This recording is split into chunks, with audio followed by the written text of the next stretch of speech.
Hello, my dear beloved children. Today I want to return to what I call the layers of the three-dimensional world in the human mind. So, what about the most rough layers rooted in your mind? First of all, it is what is imposed on you by force and causes rejection in you.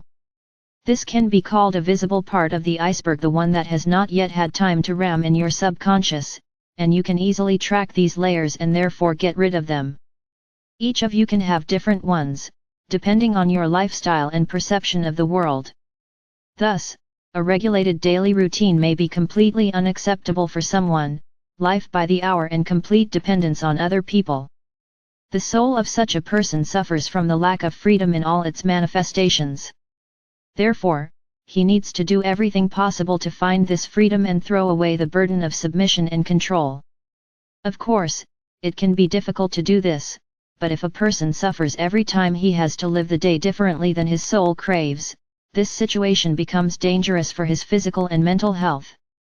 So, he needs to find an occupation that meets his internal needs and allows him to build his life the way he wants, and not to be a screw in someone else's machine.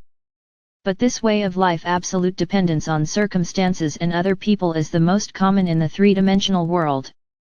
And few people manage to break out of this enchanted circle because of the burden of responsibility to their loved ones or because of fear of losing a piece of bread and a relatively stable existence. But if a person continues to pull his strap without changing anything in his life, he will walk in a circle for many of his incarnations in the worlds of the third dimension. Of course, you should not follow this advice literally and, like in a whirlpool, rush into the unknown if you do not have any rear and money savings. But still, it's time to think about how you live, consciously in harmony with your soul or on the machine like everyone else, suffering from the fact that life failed and you have to spend it on an unloved business.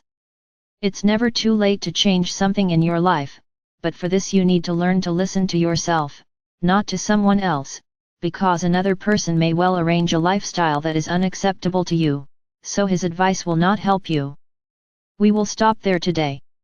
The Father Absolute, who loved you immeasurably, spoke to you.